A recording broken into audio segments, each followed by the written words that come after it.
Yes, yes, yes, yes. It is time. Put the kids to bed, kick the pets out of your way so you can kick back with us on this fine, fine, wonderful suck ass Monday night. Actually, I take that back. It's better now because now you get to laugh with us.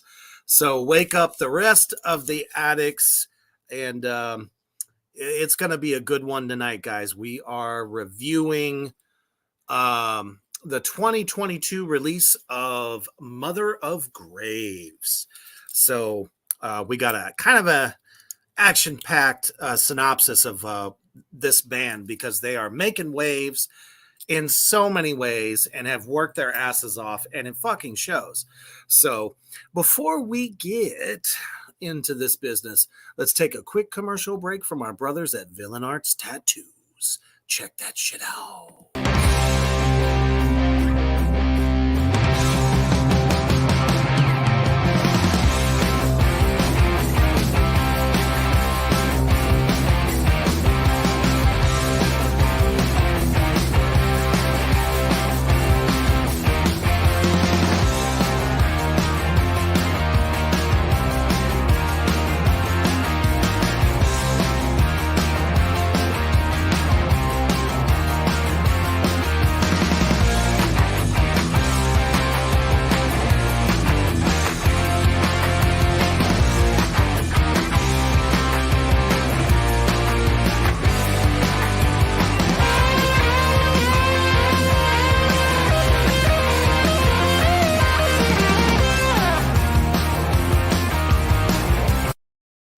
That is right. Villain Arts Tattoos, the largest tattoo convention in the world. You know what to do. We fucking tell you every week. When they come to your town, check them out. Get a quality tattoo. Check out the awesome performance art and all the great vendors. Chicago, I will see you next month. I mean, all right. Go ahead. Notice when you watch that commercial, there are beautiful tattooed women through. And I will tell you, if Babylon is in the house, Babylon, I challenge you tonight. You're probably behind me quite a bit tonight.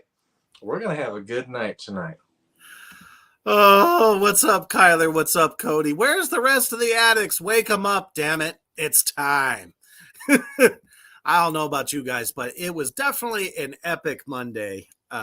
Just very busy. And for most people, it's usually very busy. But, you know, it's time to kick back with us. And, you know, if somebody pissed you off today, just remember this. Give that one to your boss. And it's officially this time.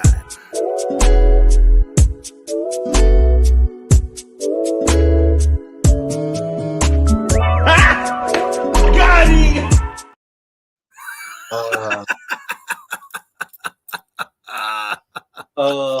So, yeah, you can kind of already tell that it's going to be a fun night, as always.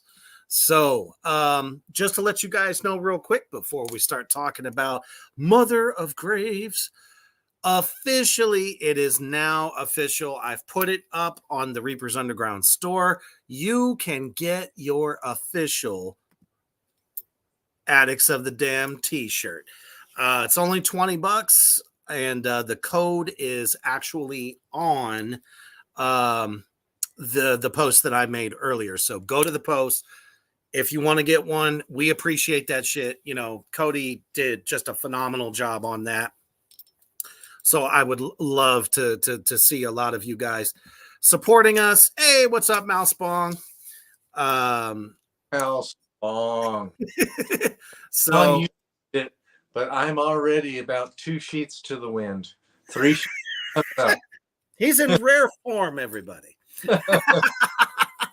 all, all we need is the cat to make all kinds of appearances tonight.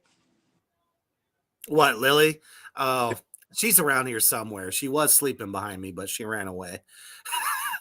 Oh, what? Kyler says Hoofby sent me something that gives the nipple its run for its money. Oh no. What did you send him? I sent you the picture too, Reaper. It's a very needy and emotionally or upset person sitting in his tight underwear and his hairy legs showing, and he's flipping everybody off. Dude, okay, I gotta say this. I don't have too much of a filter tonight. Who it is, but I cannot stand on social media when people air their dirty laundry so that somebody can say, there, you poor little thing. Fucking air that shit out to everybody. And they're so fucking needy. I'm sorry. I have a background in counseling. I have been a counselor many years ago. I've worked with counselors. I've worked with psychologists for a long time in special education and public schools. But that shit cringes the hell out of me. And I'm sick of people airing their dirty laundry for attention needs. Bitch, I hope the fuck you do. You'll be a dead son of a bitch, I tell you that. Exactly.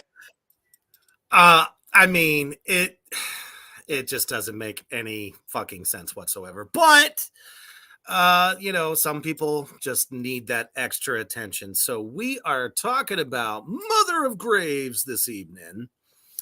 And the album that we're going to be looking at is their 2022 release, Adorn the Darkness. God damn it. It's where dark let's see. Let's see. Hopefully you have it written down. If not, I can pull it up real quick because I feel kind of stupid now. Where shadows adorn. Sorry about that. I knew the word adorn was in there. Damn it. Like I said, it has been a very, very busy day for Reaper, just so you know. All right. And that is the fucking incredible artwork on the front of this thing. All the way from their logo, the shadow hooded figures that are so non-traditional in this type of doomy kind of music. Actually, there's a lot about their stuff that is not very traditional doom. Even let's say on a Candlemass Saint Vitus kind of tip, which is actually really kind of refreshing. I would almost, I've been thinking about it so much. I'm like, you can't really, it's like they're black and doom because of the aggressive vocals, but also border on like, I don't know. There's like elements of some symphonic black metal in there. Not so much like, let's say, in the rhythm or the guitar, but just, there was a little bit of like some thrash or even death metal in there. So it's hard to categorize these guys. So, but honestly, it's definitely a split between those genres, just elements, not like, full on or anything like that, but it's there. Lots of rhythmic changes. Mousebong says, my elderly cat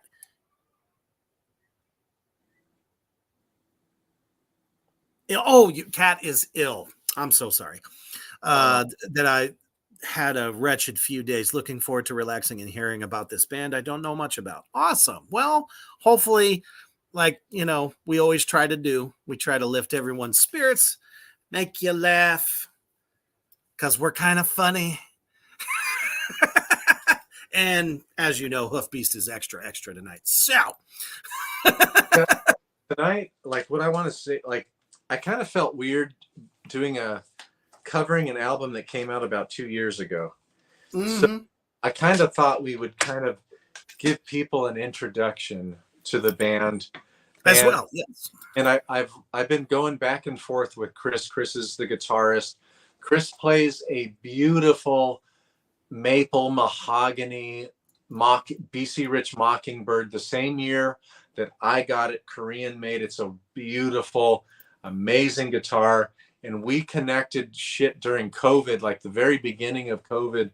Yeah, we did as well. I think all three of us met at the same time. And we've just kind of been keeping up with each other. But I have 4 bands that I can't wait, because they've agreed that they're going to come on the show. We can do an interview, maybe a kind of CD release, like right around that time. We'll do an interview, but they really want to have the whole band on. Exactly. So I get that. They were going to try to get somebody for tonight just to pop in for a second to talk about the upcoming release, but they're tracking 10 tracks for their new album. And the new album is going to be called, I know I wrote it down here. Shit, it's in my email. Or no, it's in my Instagram messages. But anyways, they have really cool artwork, but they can't share it yet. They're trying to keep that a surprise. But they're probably going to have 8 tracks on the album out of the 10. And they're really happy. I've been following them on Instagram, and they said they're throwing a few new things in for us. But if you are familiar with, I'm going to show you 4 bands, and this is who they remind me of. Number 1, they remind me a lot of Agalloch and the Mantle. Extremely melodic on the second album. The first album is their EP.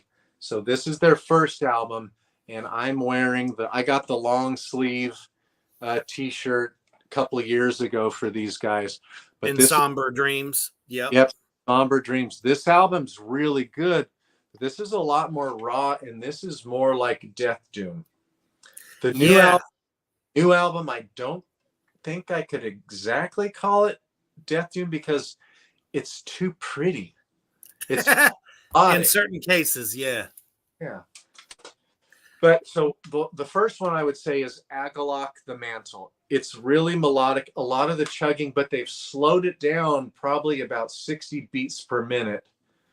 It does pick up at times here and there. And then I would say a super heavy influence, especially vocally, is Opeth. This is My Arms, Your Hearse. My Opeth album. Keep popping up. Blackwater Rise. I love all 3 of those. Those are my 3 favorites. Orchid is pretty fucking amazing. But I hear a lot of the melodicism out of Opeth in here, and Micah Ackerfeld's vocals are similar. The vocals are great with Mother of Graves. So it's those 2, and then I hear Paradise Lost, newer Paradise Lost. I think this was 2015, 2016, and this is The Plague Within. This is an outstanding album, and this is kind of Death Doom, but also I can see that. A little more kind of proggy and headed toward Metal Gaze. And Metal Gaze brings Ghost Brigade. Okay. And Ghost Brigade is really beautiful. Like, I want to talk to these guys because they remind me of Ghost Brigade in many different ways, though. But I hear all 4 of these bands in there. Ghost Brigade does have some clean singing, and they do have some growling, but a lot of it is, they kind of sound, Ghost Brigade sounds a bit like Mastodon, kind of. Right. But more melodic and more metal gaze-ish. So like super relaxed, mid-tempo to below mid-tempo most of the time. But then Mother of Graves, they also will pick it up a little bit, as we'll get to. Mm-hmm. So yeah, I'm always glad that you do that, because I don't normally try to compare bands to a lot of other bands unless it's just like freakishly, yeah, this is definitely in this vein or that vein. Because a lot of people that use Spotify and stuff, they give you bands that for fans of, you know what I mean, to try to get you interested in listening to to their stuff. So I'm actually glad that you kind of did that, because that's just, I don't know, for me, I don't, like I said, I don't do it unless I think it's so fucking apparent that there's just no ifs, ands, or buts about it. So so I like when you do that. So if we haven't primed you so far, the best is yet to come, really. I really kind of did a detail analysis here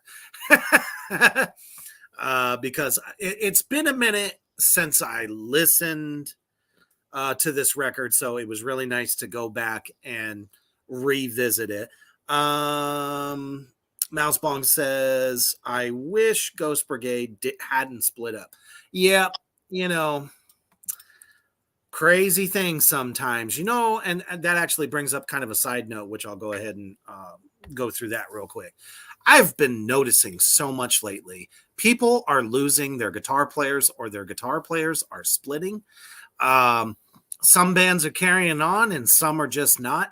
It feels like the 90s. I always have to go back to the Gene Hoglan interview that I did, because we talked about the 90s as being like the biggest time in metal, that people were going through member changes like crazy. Seems like it's happening again, like it's a whole new wave. And doing other, going on to other projects or doing solo projects. So just thought that was kind of crazy. Every time I see a new Metal Injection thing pop up in my my timeline, it's like so-and-so left so-and-so. And I'm just like, well, here we go again. What's going on? I almost feel like sometimes some of these bands, either they're feeling like the shit got mundane and then they just have to get up and move on. And then there's other ones that either they don't want to be on the road or this or that. So it's just kind of a very interesting time for metal. But so where I kind of start with this record, and the song is Tears Like Wine. It's one of their biggest tracks off this record. The growls are fantastic. Very, very death, which I always do this. If I can, obviously I have a recording of the song, from the record, I hear that, but then I go look for a live and compared the two, because the only thing that I don't like about the voice is it feels like there's too much verb on it, very airy sounding a little bit, instead of just more raw. Sometimes like just a little bit of gain, a little bit of verb can like really enhance, but in some of this stuff, it seems like it's a little too much, but I absolutely do love his voice. Almost kind of reminds me of the lower growls from like Whitechapel. That vocalist, almost Lamb of God-ish to a degree too. Kind of seems like not as enunciated, but very similar. So I like that quality in this particular singer. Excellent use of dissonance. Dissonance, it shows up in some very tasty ways. You're going to hear me say this a lot, and most of you are going to be like, Reaper, I'm sorry, but this is not traditional riff chording or traditional chugging that you would find in this kind of doom. There's a lot of like single notes that are constantly within each riff versus like a straight on strum.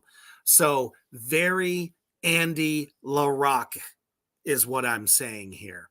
If you listen to some of the later Diamond stuff, he does it a lot. Sure, there is like some chugging and some, I don't know what you call it, tremolo picking or whatever. But there's a lot of moments within, like King will be singing a line and Andy is just strumming single notes, as the riff. It's not just a tasty lead either, because in Mother of Graves, you hear it, that they make it very melodic and match each other really well, like doing octaves and stuff. So very, very atmospheric, in my opinion. I was expecting something so different. And that was kind of the pleasant thing about it. The drums, very tight, very straightforward, not a lot of tasty fills for this song specifically, which this is just me though. I feel like you can add some single stroke stuff in there, or any rudimental kind of stuff when you're that fucking slow, and it doesn't like cover up anything, because when you listen to this record, it's got a lot of symphonic behind it. It's got fucking concert piano and it's badass and I like it.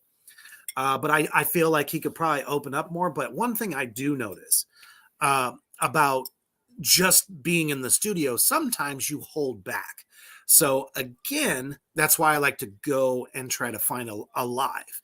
Their drummer is super talented. He's good hitter, very solid. And there is a lot of tempo changes, folks. Holy crap. So, 1 minute it can be super slow, the next minute backbeat, and then the next minute it can be like on the beat. So let me see here. Yep. And then the surprising use of the piano. There's a moment in there where they have a lot of really cool breaks, especially on this song, where for just a moment, it's just a piano playing all by itself. And I was like, oh, that's pretty. You wouldn't really expect that, because when you hear the vocals and everything that's going on, it's very well put together. So that to me is definitely a standout track. Yeah, they produced the first album all at GLB Studios, and going from the Somber Dreams, which is the first EP that they put out in 2021, and then producing this next one, the Where Shadows Adorn is so much better produced. It's much more full, very clear, and the bass is really prominent.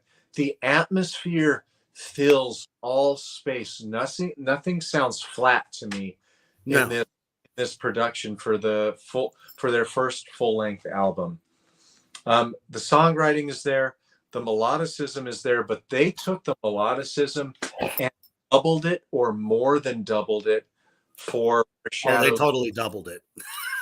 This album, although it relies really heavily on delay effects, it is so melodic. It is beautiful. And dare I say, it's extreme metal, but it's extremely relaxing metal to me. And this is where... Oh, yeah. It's very Pink Floyd style kind of metal.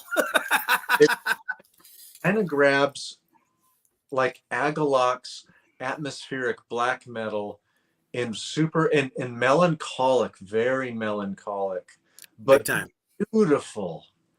And it slows it down a lot. Most of the time, you're getting really slow, beautiful, soaring, dare I say, in dueling guitars. The use of the two guitars reminds me a bit of Metallica, going back to Ride the Lightning and Master of Puppets. And this isn't near as aggressive as like Injustice for All. Right.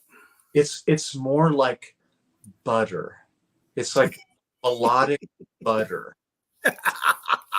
I love it. And I must say, there could be a little bit of a danger in that. And we'll get to the third track because they kind of avoid that danger. And I'm hoping on the new album that this album, if you listen to it as a whole, it can sound like a little bit too together and too similar or too beautiful. And for me, if you listen to the songs that I write, there's changes fucking galore. I get fucking bored. Yeah. I gotta have all kinds of different shit going on in there. And this sometimes, and maybe it's a strength in many ways. I mean, gosh, these guys are pretty successful. Profound Lore Records. And congratulations, guys, on that. Absolutely. But I think they do run the risk of maybe being a little bit too pretty and a little bit too, dare I say, metal gaze, to where it might take away a little bit of the edge. The vocals definitely have edge. The guitars are flippin' beautiful throughout. This is a beautiful album. Like I would love for you all to have listened to this and then get back to us on this. It's so fucking good. Absolutely. And I see what you're talking about. And I was kind of concerned about that myself with this record.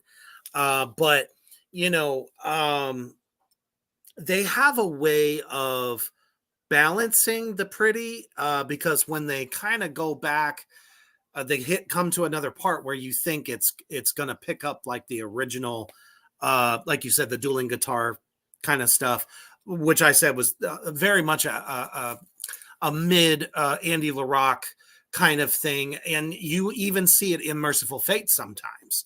There's a few where they're kind of battling against each other, and it's just gorgeous. But they come back with it, but then go so fucking dissonant with it. It's like, okay, new flavor. So I like the way they picked that up. Instead of just doing the same old thing for 5 minutes, you know. I come to next with Where Shadows Adorn, which opens up with this beautiful, like, spooky concert piano. I really dug it. The first thing it reminded me of was the opening of a horror film. It has almost like a horror kind of element to it. Because I mean, the album is called Where Shadows Adorn. So we're talking about stuff that is very maybe somewhat supernatural in a way, very dark. So I feel like this really made sense. And it's not like in a gothic way either. So I really dug that about the opening of the piece and for what's coming, because it's like it gets heavier. And I was wondering if the drummer uses any double bass, because up to this point, I didn't hear any. It was just all single stuff. So I'm like, why do I get the sense that he does have some of those chops? Mm-hmm. And it pops up. So, but even though it's a more up tune, man, can they bring it down with some good doom breakdowns. And there's like 2 or 3 different rhythmic changes too. So it keeps your attention. And I like the way that this song gives you enough of it while you're listening, so it's not so abrupt changes. Sometimes that can happen. So I was like, oh, cool. Again, though, not much percussiveness. And I understand probably the reason is due to all the stuff that they're doing tonally. But I still feel, though, you can sneak in a quick Reaper pop is what I like to call them. A very simple, quick covering, you know, counts 3 and 4 to give you a big bang on 1. Because sometimes it feels good when you're coming down from the high, you know, if you will, because we talk about this being kind of, you know, metal gauges. So if you give it a like a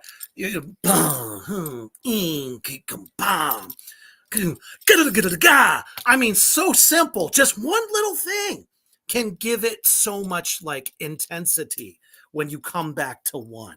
You'll see that on Hoofbeast's new record. Oh, Thank You'll you for see exactly what I'm talking about. because no, you totally did that. It's on the track Unkind, and I finally do it. But I had a friend, one of my friends from the band that I'm in here in South Carolina. He wanted to try to produce or not produce it, mix and master it for me, and wasn't thrilled with everything. We had a long talk about it last night at band practice. But one That thing had they to be uncomfortable. in Reaper, there are times on the slower parts in the song that you did super unconventional, the tastiest, exquisite fills that I've never heard before. And they Like, didn't take anything away from the riffing, did it? no, it's wonderful, but it enhances so much, and I didn't hear it so much until last night when I was listening to it on the way back. I was frankly quite pissed at my friend's interpretation of my song and the way that he produced the percussion for the most part. And so I was kind of upset, and Reaper and I were back and forth about it, but I can't wait for you guys to hear this. It's being produced by, mixed and mastered by 2 other people. So may the best man win. And I'm Yeah, sure going to have a I'm great almost album. betting on it right now. Yeah. It's like, who's gonna get it? Who's gonna be the right guy? I have all my money staked on my guy. So Yeah. we'll see what happens. I hope But- it'll be a lot less expensive for me. Oh, all the way around, man. Huh. So like I said, I sometimes, and it's totally nothing against this drummer. I love the guy. He's fantastic. I think sometimes it also could be like a group decision thing too. Like maybe he just wants you to just keep time. Because I know some people say just keep time, maybe like a little bit here or there. But I mean, there are some things that you can do to like really amp up that next bar. And he totally does that on some other tracks, especially the heavier tracks. I almost feel like that's where he's most comfortable, because when he's like double kicking, he's able to do some stuff over top, and I'm like, yes, I knew you could do it. Mhm. Just do it, man. And that's what I've been trying to teach, doom drummers in general. You don't have to do the Matt Sorum gun, gun, gun, gun, gun. How fucking boring is that? At least when Phil Collins did it, he went gun, gun, gun, gun, gun, gun, gun, gun, gun, gun. Yeah. I mean, iconic, right? Just because he changed a slight on the rhythm. You don't always just have to do that typical doom, don't. You know what I mean? Give it just a little bit of flair, just a tad, just a taste. Give him a little taste. The flair in our song Unkind, you have some drum roll fills that are fucking lightning. Like they're really cool, and I love them because the cadence of the song is super slow, and you throw it in and it kind of jolts you a little bit, and I love that. That is fucking art. That's what I love, when somebody does something unexpected. I've not heard anybody do a drum fill like the 2 drum fills that you do in Unkind that really stand out for me. I don't know how I did. I got the balloons. Yay! The peace sign gets me balloons.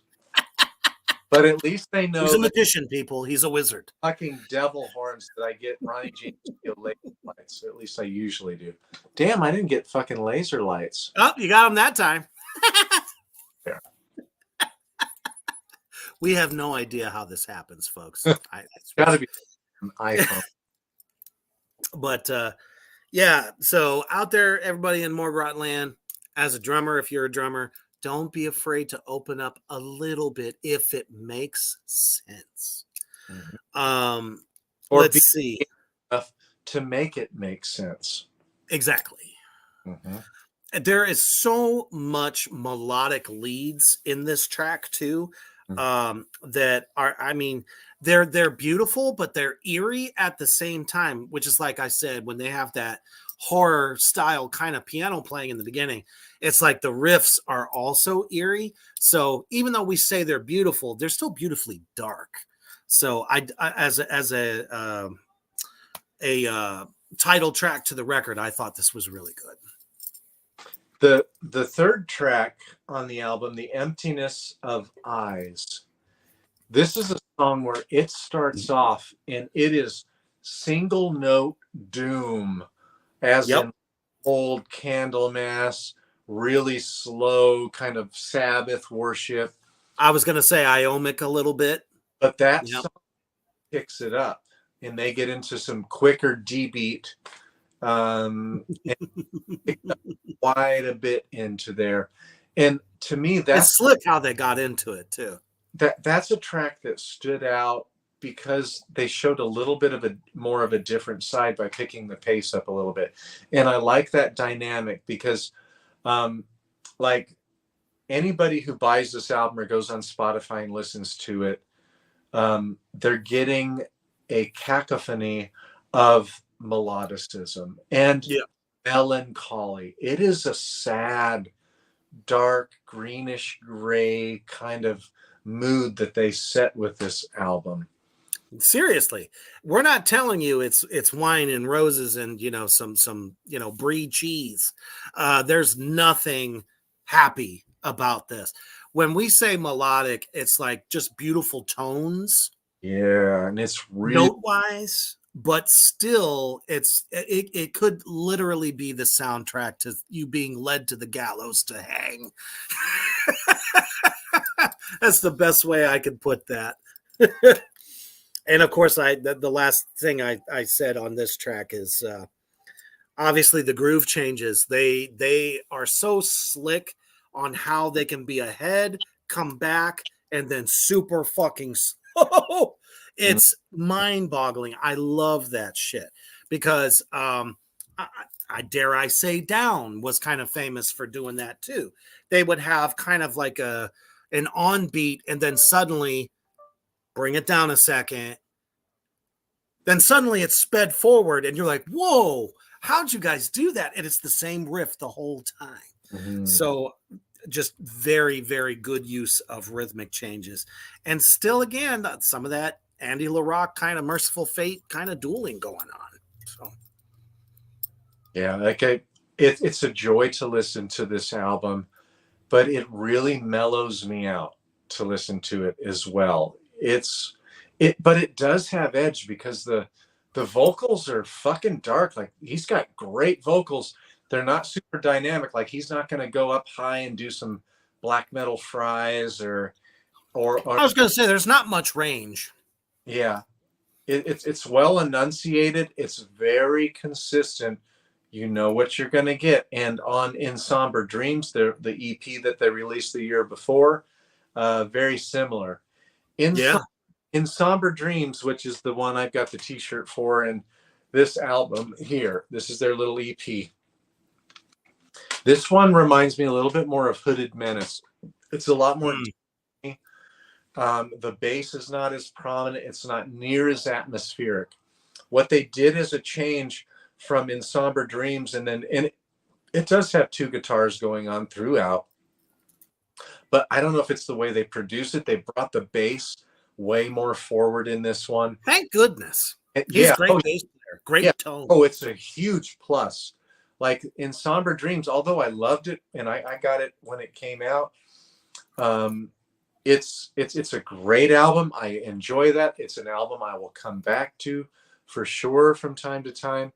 But this one, the production and the fullness of the sound with the bass and the second guitar and the kind of cosplay guitars is really clever the way they've done it. It's really beautiful.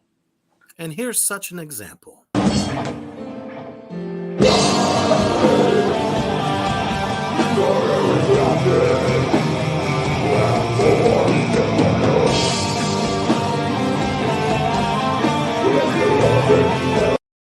Yeah, it wasn't a long example, but it gives you a taste. And guess who can't ding me for playing that?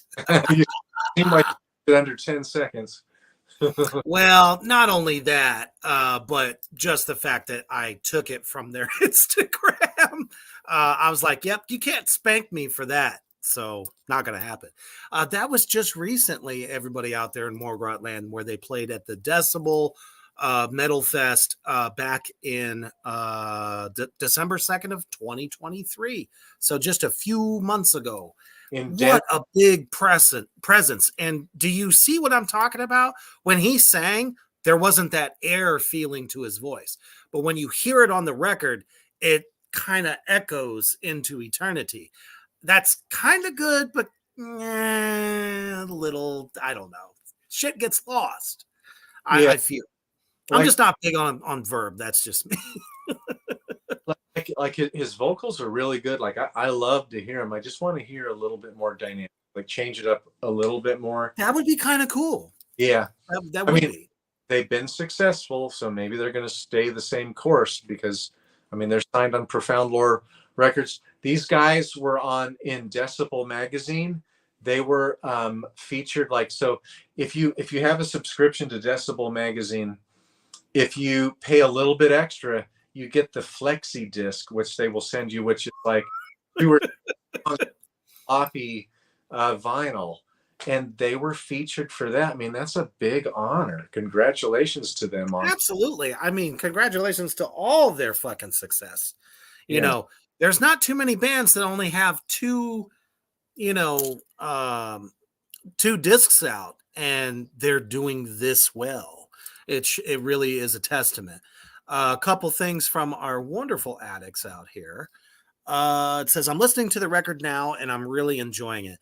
Definitely old Catatonia, October Tide, Opeth vibes in the best way, and loves the somber gothy sound.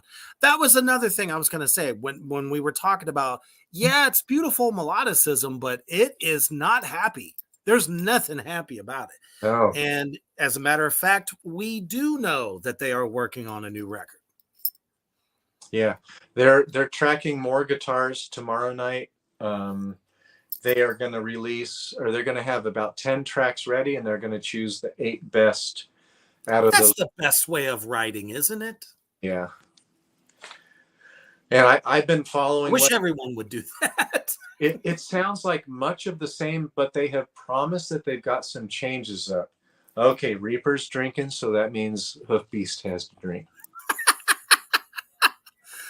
Oh my goodness. We're going shot for shot.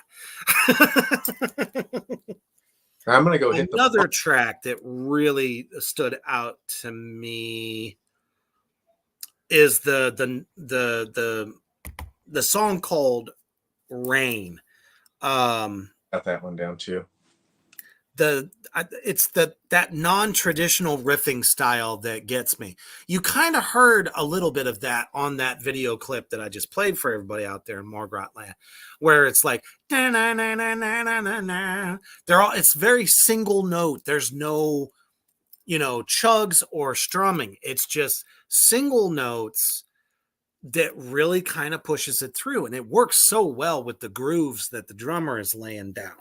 Well, and they've brought the up too, because they're both on single notes a lot of the time without doing power chords. That bass really works much better. Like, it's really clever. Whoever produced and brought the bass up the way they did. It's a very tasty tone as well. It fits perfectly. And what's great about that is, you can let your inner geezer out. Geezer Butler, that is. That you can actually move around on the bass and add some of your own bass flavors in there. Little run here, little run there, but still keep to the same thing, but you're able to kind of dance around the scale that you're playing in. So I like that advantage as well, because a lot of times you just don't get that. Yeah, Rain is the second track. That's the one that starts out with single notes. Yep. Really slow. Very almost funeral doomish in a way. Like 80s doom or even Tony Iommi doom. and then it picks up. That's the song that, like, and I'm glad it was smart of them to put that as the second track, because it does kind of give you a different feel. And then because most everything is really mid to low tempo. Absolutely. And I know we were kind of talking about the vocals and there not being much, vocally as far as range. One of the songs I thought, the vocalist could really kind of go for it. Maybe, not necessarily a high scream or anything like that, but just like something different, like tonally, was on the song of Solitude. I felt like that particular tune, he could have maybe given it a different flavor there, mixed in with what he's normally doing. I mean, it's super passionate and still really good, very aggressive. I was thinking like I could almost hear just some other stuff, that he could be doing vocally there, but still fantastic. And that particular track, the symphonicness of it, the keys behind it are huge on this one. Almost, but I was going to say almost to the point of where I feel like it's overkill, but you never once lose the guitar riffing. Mm-hmm. So I can't say anything bad about that. So kudos to the engineer, and them, given their 2 cents or whatever to make sure that there's still that balance. Because we say time and time again on tracks about bands that do a lot of keys behind stuff, and sometimes it just cuts this out or cuts that out. Drums are always there, crisp, clear. We know what's going on, all the way down to the cymbals. Although I don't hear a lot of wash. Now live you can't really mix that out. You know what I mean? But everything is just really well done. Very good track. So Yeah, to me, this is the story of a band out of Indiana. Of all places. Indiana is not known for its metal scene. No, it really isn't. But And actually, not the first time I've heard of a good band coming out of there. But you got a quality group of, what is it, like, I think it's like 5 guys in the band. The vocalist, 2 guitarists, yeah. The vocalist, 2 guitarists, a drummer, and a bassist. And the vocalist does the keyboards. I was gonna say that's the craziest fucking thing. This guy is, fucking phenomenal screamer, and he's playing keys at the same time. Major kudos to that shit, because that is how it should be done. No backtracking. Damn it. And I don't want everybody out in Morgrot land to think that these so pronounced that they're way up front, because they're not. They were mixed in. I love the way they were mixed. It's tasteful. It's amazing. Much. And I like it better. Like, a lot of times I'll question, well, in your head, you can kind of hear how the song's going, and I can kind of edit out the keyboards, but Sure. I really think they're tasteful. I think they did a great job with that, and I hope to hear that again. I believe we'll hear that again. I don't have a confirmation, but I think we'll be able to have the whole band on when they have. Yeah, we can think definitely make that happen when their schedules work. I think they wrote me that they're going to do the release. It's not going to be probably till like early fall, and I think that's probably Makes sense. Profound Lore wants to get it out there, but they're probably waiting on the vinyls to get pressed, because vinyls are sometimes backlogged like 9 months to a year now to get vinyl released. Oh yeah, I mean it's ridiculously a snail's pace. The album is going to be called The Period of Absence. Yeah, that's it. And they tracked the drums at Azimuth Studios, and are recording everything else at their guitar player's GLB studio for where they did Shadows of Dorn. So interesting. Track the drums at one spot and recorded everything else somewhere else. Not a bad idea there. So you're going to be able to get that same quality through and through, but maybe an even better drum sound. Yeah. We'll So see. I dig that. I dig that idea a lot. Let's see. Well, every year. They also say that they are coming into their own a little bit more on this one. So we're looking at an evolution, which is awesome. Yeah, they promised some new things. And if you guys are if any of our Addicts of the Damned are in Seattle every year in, it's usually early-ish, kind of early to mid-June, they put on the Northwest Death Fest. And they are playing there. Yep. But this year it's on May 11th, which is earlier than they've normally been doing this.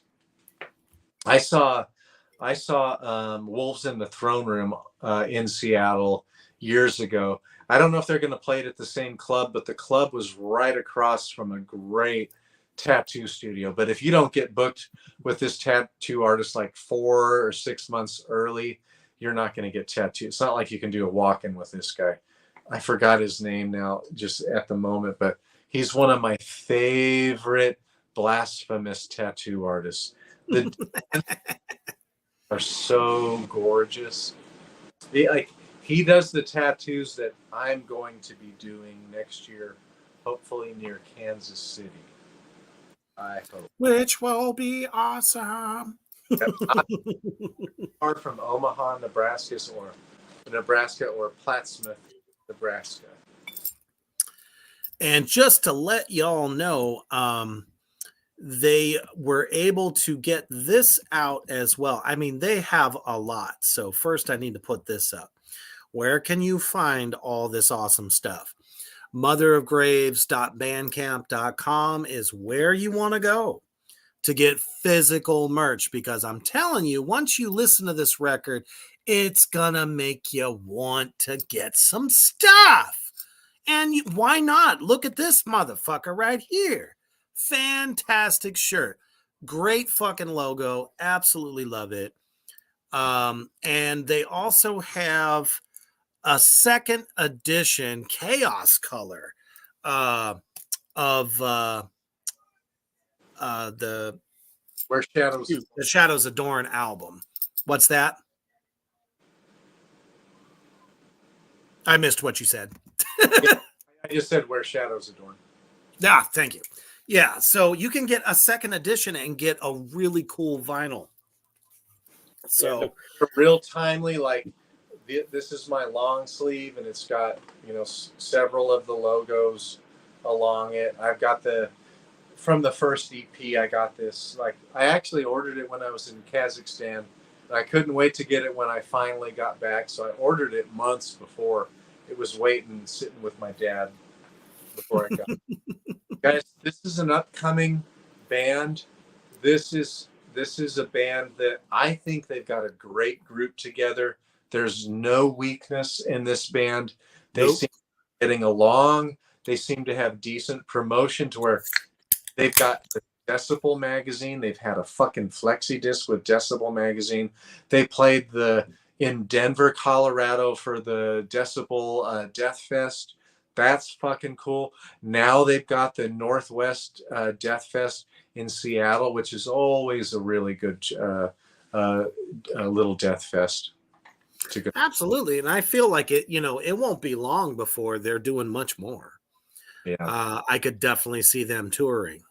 So yeah, Chris and I have, like, we chat every now and then, but I think it was we both have matching guitars.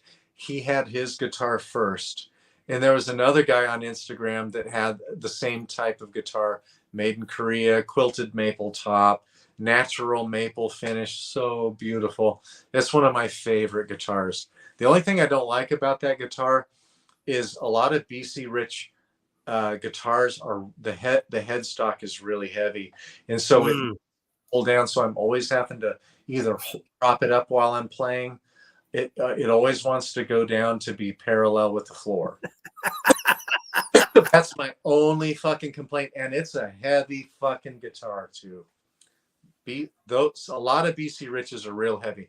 My Steve Smythe signature BC Rich bitch is not real heavy, but my Eagle is my heaviest guitar. It's heavier than my Gibson Les Paul.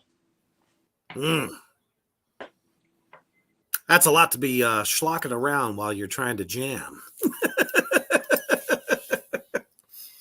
But definitely, guys, I'm telling you, if you're fans of a lot of the bands that Hoofbeast mentioned at the beginning, as well as just hearing that clip right there, you kind of get an idea and a taste of what you're in for when you actually check this record out. So if you end up digging it, bands only survive by the support they get. That's the reality of it. So please go to motherofgraves.bandcamp.com to get your hands on, the shirts are fantastic. All their merch is fantastic. They have an amazing merch line. There's so much more that I probably could have showed that it's kind of like, a little overwhelming. So we like that though. So check them out. Check them out on YouTube as well. You can see some footage there. Follow them on Instagram and Facebook. You know what to do. They're everywhere, which is where they need to be. Any band today. That's just the way, the cookie rolls. But man, we got a action-packed week coming up, don't we? Really? I don't know if any of you rise from the grave before 9:00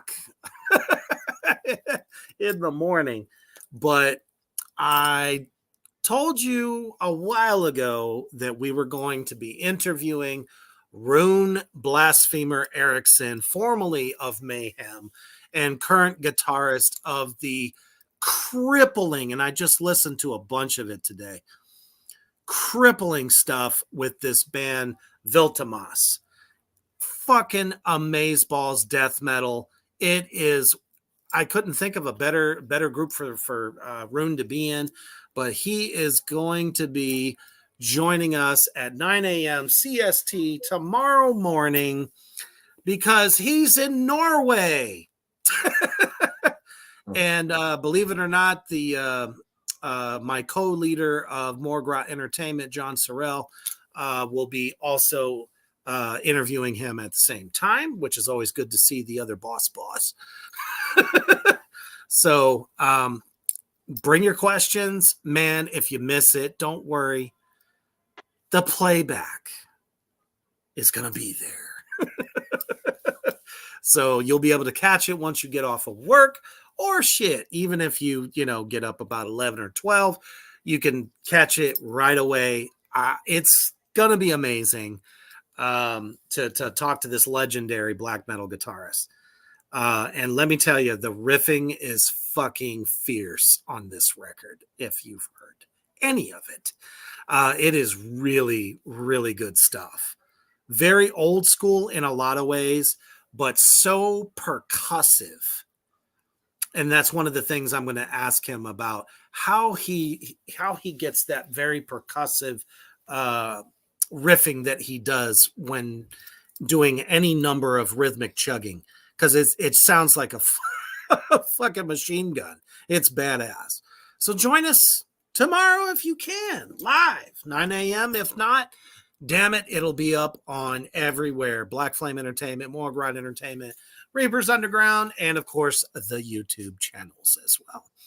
And because we weren't able to do the goddamn program this past Saturday, we are gonna be bringing you some seriously fucked up fun this Wednesday night. Including Reaper's very own 6 different ways to say or to know that you too might be a Satanist. It's It's fucking hilarious. You're gonna love it, and you might go, "Oh shit, I might actually be a Satanist." So, and You Hoofbeast has got some for it. killer funny shit. What's that? Many people are going to identify with this shit. I guarantee you. That's what happened to me. You just have to give yourself a chance, and it fucking makes sense. If you think certain things are bullshit in the world, well, this is going to help you kind of counter that and kind of Or reach. at least make you laugh your ass off, because my examples are awesome. Oh, that's awesome, Cody. Cody says, I'll definitely be there in the morning setting alarms for it. Notice he said plural. Yeah. Plural alarms, because I know it's early. And let me tell you, folks, I don't usually get up till like 10, 11. Because I'm a night owl. That's when I do my best creativity. It's the way I've always been. And no, it's not because I'm drinking all night long. Literally, my creative flow is ridiculous between the hours of 12 a.m. and 2. So I get great ideas. I'm doing videos, editing, and all the fun shit. Like my new favorite way of, well, hopefully it's somebody else's way of giving the bird to the person you don't like.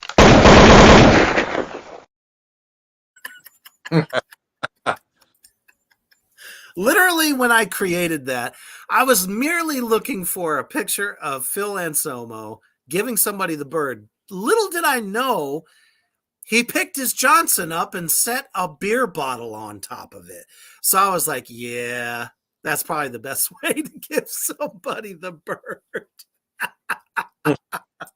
Although it'll be a rocks glass on mine. So,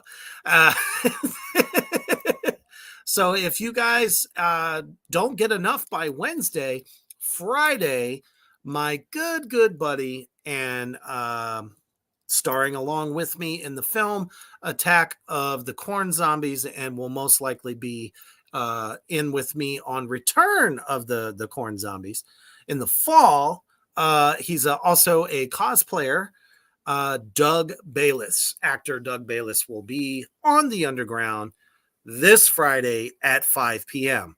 Now, again, you're going to say, Reaper, why so fucking early, man? Well, it's 5 o'clock somewhere. But it is going to be 5 o'clock. And the fact that Doug is a resident all his life in the UK, that is why it is going to be earlier, because it will be 11 p.m. his time. So definitely wanted to get him on the show, because he makes a lot of his own stuff as far as like the cosplay stuff. So if you're kind of interested in that stuff, it'll be a great way to learn some things, because the shit that he turns out, it's pretty fucking badass. And he's in some really good films too, which we'll be talking about his film career as well. Yep, that's right, Mousebong. You guessed it. It's a full glass week. Uh-oh, not so full. But anyway, join us for some killer entertainment this week. We're going to give you part of the weekend off. So if you got stuff to do next Saturday and Sunday, we understand. But guaranteed, Tracks of the Dam will be back next Monday night. And I have some ideas in my head. So we'll reveal that as the coming days go by. So again, thank you guys so much. I know some of y'all's probably either just, I'm done with Monday for the day and couldn't make it. Hopefully they'll catch the replay. But for the addicts that showed up tonight, thank you so much. We appreciate you. Again, please check out motherofgraves.bandcamp.com for all of their catalog, as well as killer fucking merch. And if you are so inclined and you want to show your devotion to the Tracks of the Damned, get yourself one of these badass t-shirts designed by Cody of Defiler of the Crown art. Like I said, go to my Facebook, Reapers Underground, Black Flame Entertainment, or Morgrot Entertainment. It's been posted. The link is there. All you have to do is click it if you want to support us and show the true addict that you are. Definitely get yourself one of those, and we appreciate y'all so much. So, do you have anything else there, Brother Hoofbeast? Nope. Glad to be doing something like this. Is really supporting the underground, a band that came out of Indiana and is taking big steps forward, and just really so. Very excited to see what the future holds for this band. That's for sure. All right, everybody. Thank you all out there in Morgrot land for hanging and banging with us for another glorious Mommy Milkers Monday. So as you have visions of that ass dancing in your head, the best thing to always remember, and make sure you tell her to, stay heavy.